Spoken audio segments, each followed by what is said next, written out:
Welcome students. Today we shall be speaking on the research methodology course. The topic on which I shall be speaking is Greek historiography.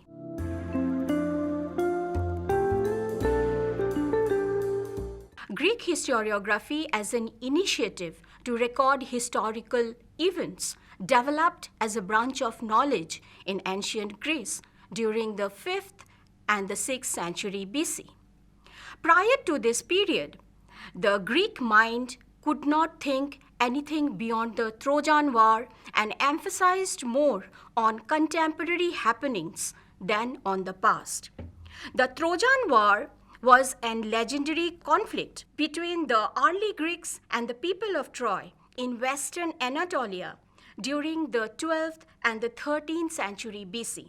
In the traditional accounts, Paris, the son of Trojan king, ran off with Helen, the wife of Menelaus of Sparta, whose brother Agamemnon then led to a Greek expedition against Troy. The ensuing war lasted for 10 years, finally ending when the Greeks pretended to withdraw, left behind them a large wooden horse with a raiding party concealed inside. When the Trojans brought the horse into their city, the Greek raiding party, concealed inside, opened the gates and sacked the city of Troy. This was the legend connected with the Trojan War. So the Greeks, prior to the 6th and the 5th century BC, primarily concentrated on the Trojan War and could not think anything beyond that. Historical information about the Greeks was limited to oral sources such as ballads, epics, poetic forms, and in the annals and dynastic lists of rulers engraved in the walls of temples and palaces. Ballets, here in this context, I would like to say that ballet was a form of verse after narrative set of music. And annals were records of events arranged in early sequence. In the formation of Greek historiography, the logographers had played an important role. The logographers were people who made prose compilation of oral traditions connected to the origins of towns, people, and society, combined with geographical and cultural formation of Greece, and the contribution of the logographers significantly helped in storing evidences connected with the Greek past. The bards who recited history mentioned in oral traditions also shaped the tracing and framing of Greek history writing. Herodotus, the father of history, gave a narrative form to these historical sources, liberated them from poetry and oral forms, and used simple prose for writing them. Now I would like to concentrate on the influences behind Greek history writing.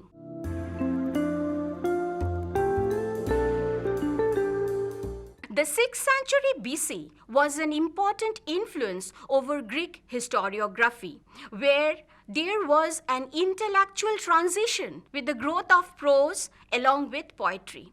With this, an intellectual attitude developed that acted as a check on the use of large-scale imagination in poetries and oral forms, giving rise to chronology in history.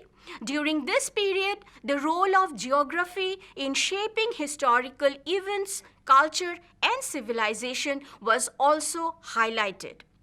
Ionia was the place where the intellectual transition occurred, and works like Iliad came up that made it the home of Greek prose, philosophy, and science.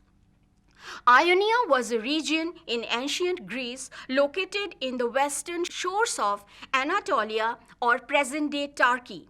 While in the modern period, Greece and Turkey are divided by large cultural, linguistic, and religious differences, this was not the situation in the ancient period.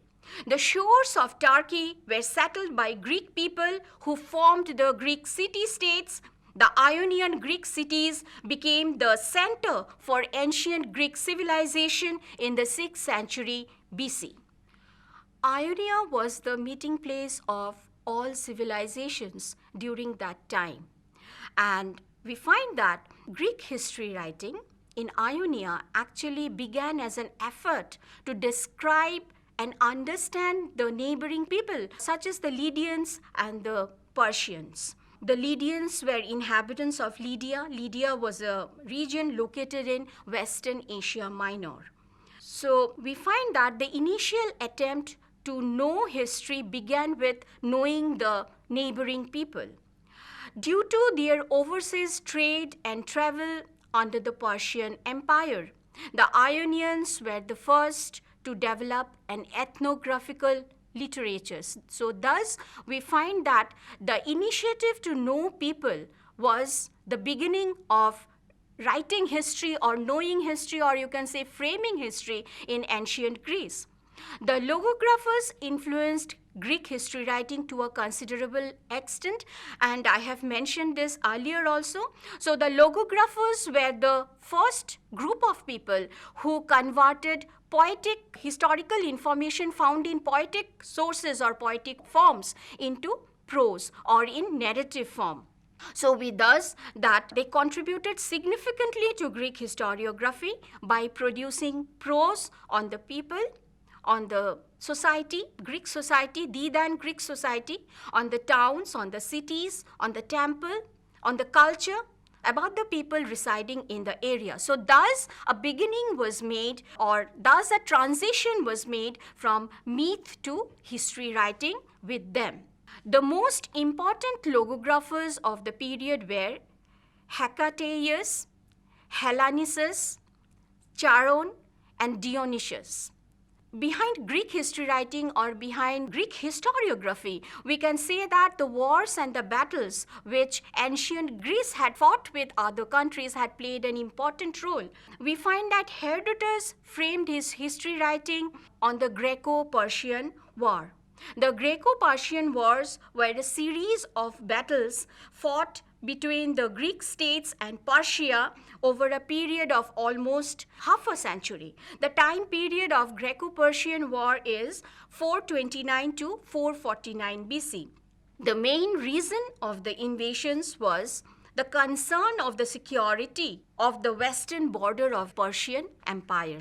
So this was the reason. So this Greco-Persian War was one of the initial reasons why we find Herodotus had started writing history or putting the historical information into written form.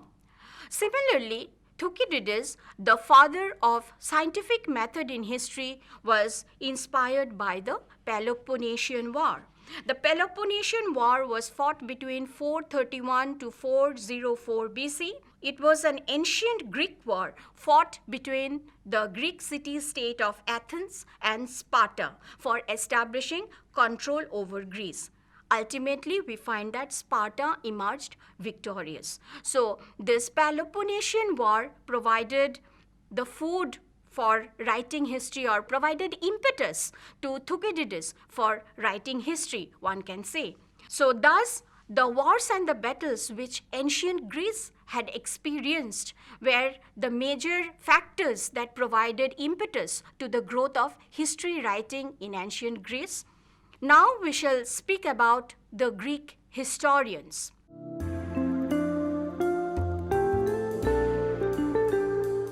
Herodotus, the father of history, was born at Halicarnassus in Ionia in the 5th century BC. For his contribution, he is considered as the father of history. He was the first person to convert the historical information available in poetic forms in ancient Greece into narrative writing.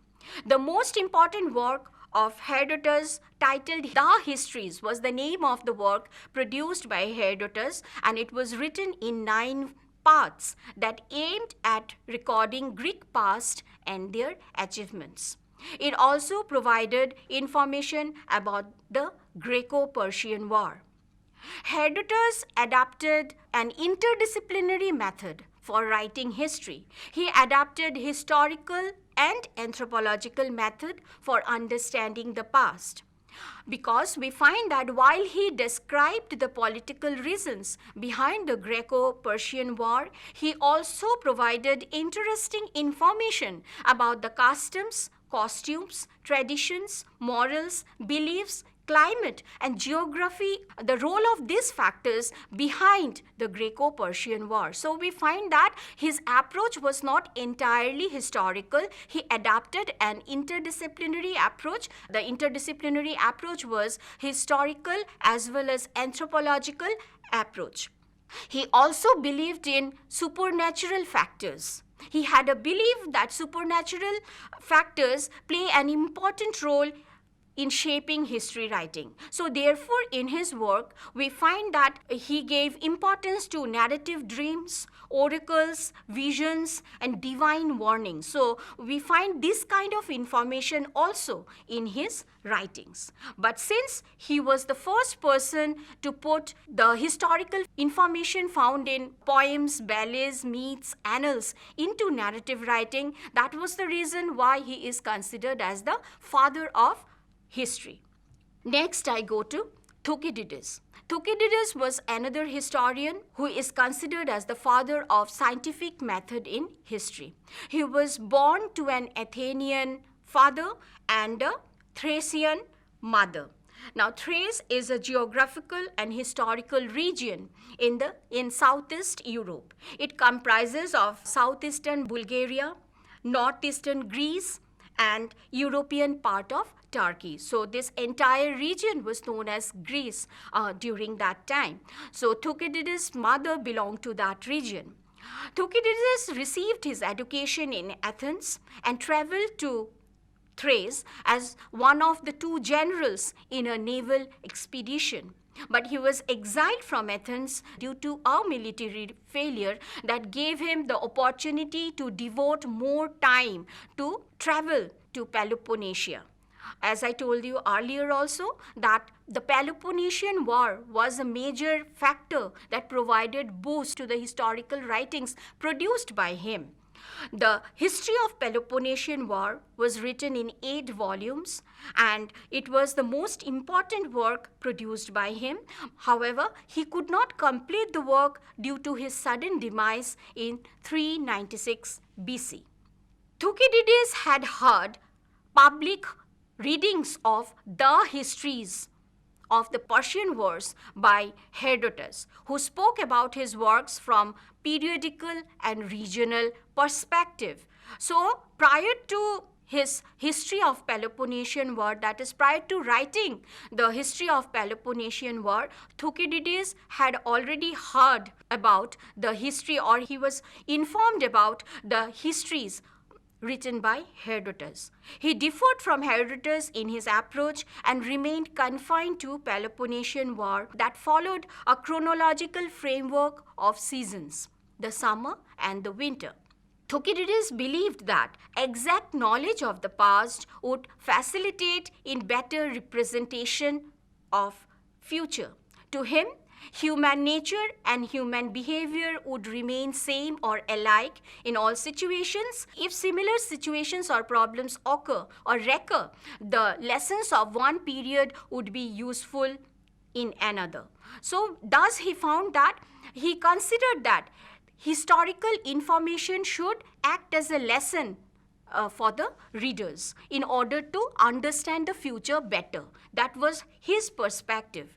Thucydides observed that his work was not an essay which has to win the applause of the moment, but it should be a possession of all time. And we find that he subjected his sources, that is historical sources, to a rigorously scientific methodology and proceeded upon the clearest data. He was never influenced by supernatural or extra-human agencies, which we find in the case of Herodotus. So we find that Thucydides was never influenced by oracles or miracles or extra-human agencies, as I have already said. He believed in applying accuracy and truthfulness in his writings. Thucydides desired to present an impartial idea about the past, which should be conditioned by the language. And according to him, The excavation of exact truth should be the primary concern for a historian. So thus, in his writings, we find that there is lesser scope for romantic explanations and exaggeration. It was because of these reasons Thucydides have been considered as the father of scientific method in history. He was the first to apply constructive reasoning in history. Wherever he could not find positive reasons behind any occurrence, he argued backwards in a regressive way from the known to the unknown to locate the probable cause of an event. Thucydides probed deeper beyond human motives and explained the processes or reasons behind human actions. Now, we find that the Greek historiography came up thus under these influences. We can say that Greek historiography came up with certain conceptions about history or of history.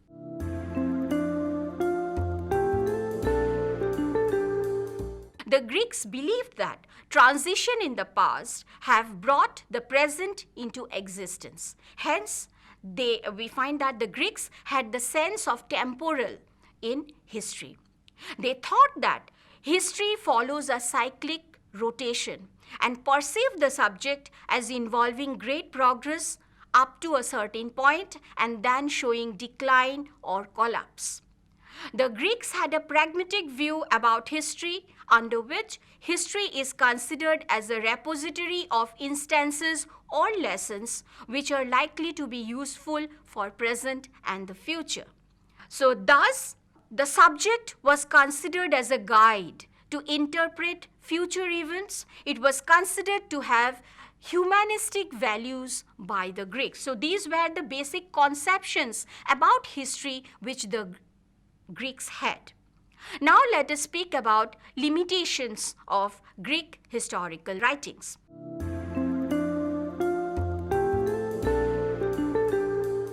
Greek historiography has imposed a shortness of perspective in historical writing by depending primarily on the information gathered or acquired from eyewitnesses who could not go beyond living experiences and memory. So this was the first limitation.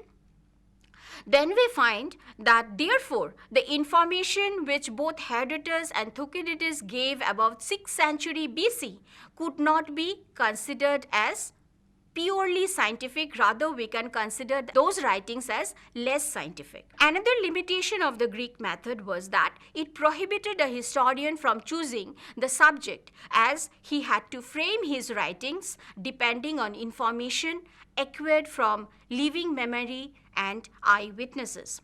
As Greek history was mostly written in the mode of an autobiography, such writings offered lesser scope for criticism, rewriting of history, or improvement of any sort.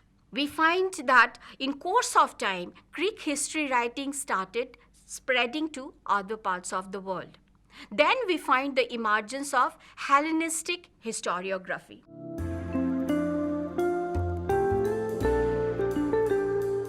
The Hellenistic period is the 3 centuries of Greek history before the death of Alexander the Great in 323 BC till the emergence of the Roman Empire. So this period is known as the Hellenistic period. Regarding Hellenistic historiography, we can say that the period under this genre of historiography covers the 200 years between the conquest of Alexander and the Roman conquest of Egypt. It was the phase when Greek culture started spreading to other parts of the world.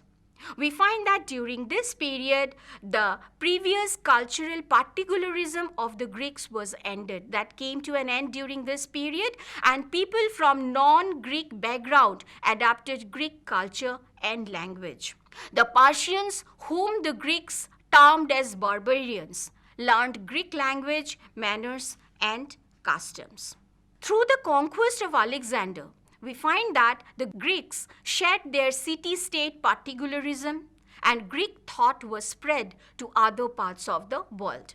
Thus, the areas conquered by Alexander were brought within the fold of Greek culture, Greek history writing, and civilization. So, thus we find that there was a spread of Greek historiography during this period. We also find a new historical method of compilation during this period that was based on materials drawn from previous historians who contributed to history of societies at that time.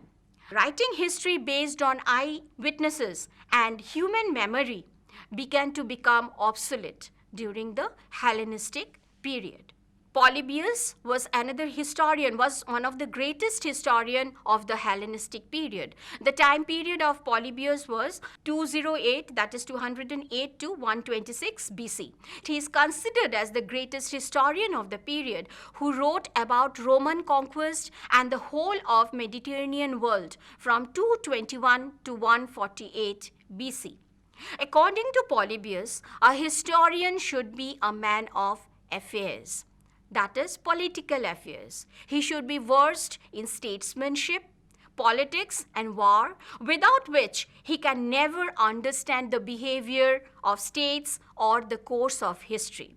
So thus he believed that in order to be a historian, a person should be well versed in politics. To him, knowledge of geography and keen personal investigation are essential requisite that a historian should possess. Polybius laid importance on the causal element of history and believed that a statement of an occurrence does not provide any information unless it is supplemented by a statement of clause. So according to him, studying of history is essential. So thus we find Polybius was one of those historians who emphasized that history should be studied. History should be studied in order to know the past so that one can understand the future in a better way. So we find that according to him, the studying of history is essential because it is not only scientifically true but also acts as an essential school for training in political life.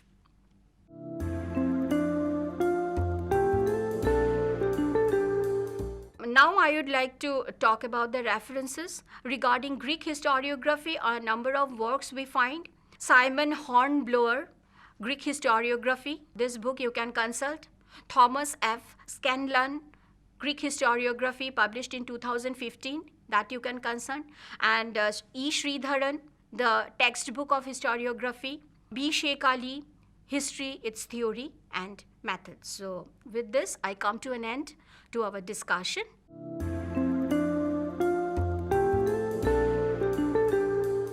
So in this discussion, we spoke about how Greek historiography came into being, that is, how this trend of writing history came up in Greece during the 5th and the 6th century BC. Then we spoke about what were the major influences behind Greek historiography, what were the factors that shaped Greek historiography. Then we spoke about the Greek historians, that is, we spoke about Herodotus, we spoke about Thucydides, we spoke about the factors why Herodotus is considered as the father of history, what were his approaches to know history, or what were the approaches he adapted for writing history. Then we spoke about Thucydides. We also discussed about why Thucydides is considered as the father of scientific method in history, how his approach was different from Herodotus. Then we spoke about what were the Greek conceptions of history. That is, we find that with the initiative of these historians, the Greeks had formed certain conception about history. We spoke about them. We also spoke about the limitations of history writing in ancient Greece. Then we also spoke about this particular aspect, that with Alexander's conquest, we find that Greek history writing, culture and civilization started spreading in other parts of Europe. In fact, we can say that the later historiographies that came up, for example, the Roman historiography was primarily influenced by the Greeks because the Romans were under the influence of Greek culture for a considerable period of time. We talked about Polybius. Now you can understand the approach of Polybius, how the approach of Polybius was different from Herodotus and Thucydides. Polybius considered that in order to be a historian, the person should be well versed in political affairs. The person should be a statesman. And he also emphasized that history as a subject should be studied because it helped a person to become more versed, or it helps a person to know more about politics. So this was the major reason, according to Polybius, for which one should study history. So these were the major aspects on which we discussed today, and these are the major aspects which actually consist of the Greek historiography. So with this, I come to an end. Thank you.